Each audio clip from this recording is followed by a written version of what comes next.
परमेश्वर के पतित पावन नाम राम नाम का जाप किया कर, पाठ किया कर, ध्यान किया कर। गुरु महाराज ने भी हमें ये आदेश दिया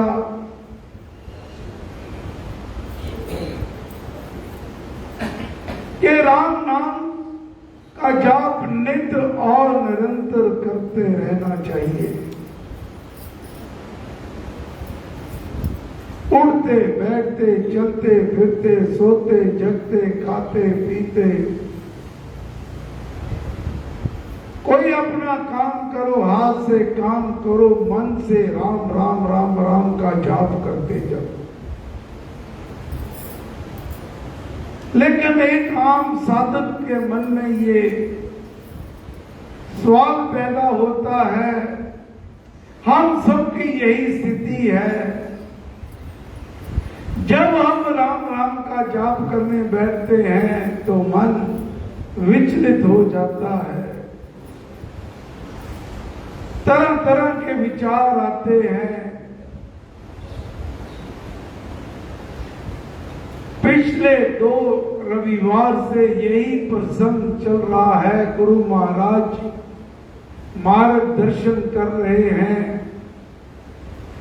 कि इस साधना के मार्ग में जो कठिनाइयां आती हैं उनको कैसे पार करना है। पिछले रविवार महाराज ने फरमाया,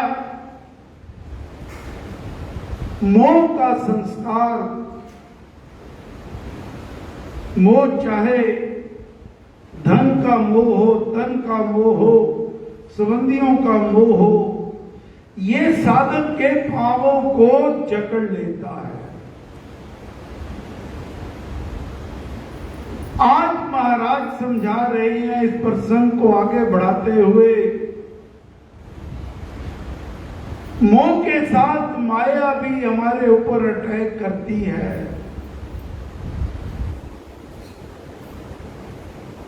माया रुकावट बनकर साधक के सामने आ जाती है। जैसे ही हम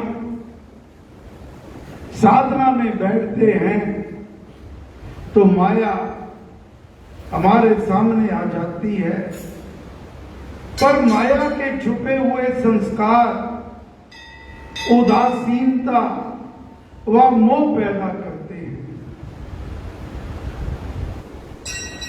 जन्म जन्मांतरों से बनी हुई अपनी इस प्रवृत्ति में अवस्था से अभ्यासी का संग्राम होता है।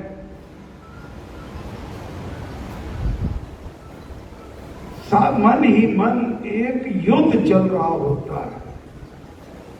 कहने को तो हम शांत बैठे हैं, हाथ में माला है, लेकिन मन के अंदर महाभारत चल रही हो। माया की ये माया उदासीनता के संस्कार पैदा करती है, मोह पैदा करती है। अब जैसे ये यंग चलता है, महाराज फरमाते हैं लड़ाई का ढंग भी अभ्यासी का निराला है। एक ढंग मुकाबला करने का ये है कि विरोधी शक्तियों को कुचल दिया जाए, उनका हनन कर दिया जाए। अक्सर हम यही करते हैं, सामने शत्रु आ जाए तो ये कहते हैं कि उसको पूरी तरह से अटैक कर दो ताकि उसका सर्वनाश हो जाए। लेकिन महाराज फरमाते हैं ये ढंग किसी समय ही सफल होता है, हमेशा ये सफल नहीं होता। तो दूसरा उपाय क्या है? महाराज हमारा मार्गदर्शन कर रहे हैं। दूसरा उपाय है जो अपने घर घर में घटता है। क्या? जब लड़का या भाई बात नहीं मानता, उस समय उसको हनन कर देने का विचार नहीं आता। जब हमारे घर में हमारा भाई, हमारा बेटा, हमारी बेटी, और भी कोई संबंधी कोई बात ना माने, हमारे अनुकूल ना चले, तो ये भाव नहीं आता कि हम उसका हरण कर दें। ये तो कभी नहीं आता घरों में है कि हम बेटे को मार दें, कोई नहीं कहेगा। फिर उस समय महाराज फरमाते हैं हम क्या ढंग अपनाते हैं, उस समय ढंग अपनाते हैं कि हम उसको समझाने का प्रयास करते हैं। यही बात अपने मन में लागू करनी चाहिए। जो संकल्प विकल्प उठे उन्हें आत्मा द्वारा स्फूर्त ना सोचें, बल्कि उनकी उपेक्षा करें।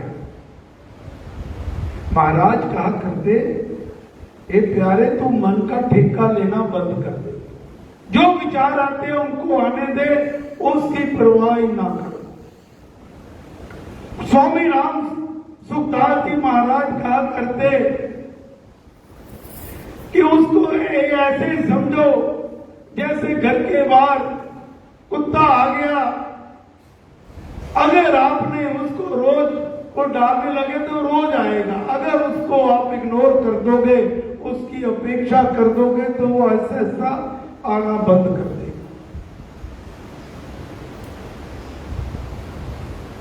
उनके संबंध में ये समझना कि मैं उन्हें सोच रहा हूं, ये मेरी आत्मा के विचार नहीं होते। आत्मा तो परमात्मा का अंश है। ये हमारे मन में जो मैल भरी पड़ी है, वही मैल उगल कर बाहर आती है। उनकी उपेक्षा करने से अपना बल बढ़ता है और ऐसे विचारों और संस्कारों का बल कम होता चला जाता है। हम केवल उनके दृष्टा बने, उनका चिंतन करने वाले ना बने। हम तो ये देखें, हम जो विचार उनको देखें, उनका चिंतन ना करें।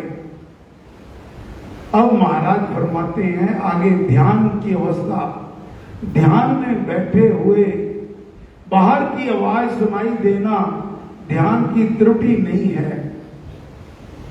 कोई कहता है कि ध्यान में अगर कहे कि मुझे बाहर की आवाज ना सुनाई दे, अगर कोई आवाज सुनाई देती है, ये तो त्रुटि नहीं है। ना सुनाई देना तो सुन हो जाना है, सुन होकर बेजान होता है। इसलिए साधक का लक्ष्य सुन होना नहीं है। सुनता की नींद तो कितने ही चीतों को हिमस्थलों में प्राप्त है।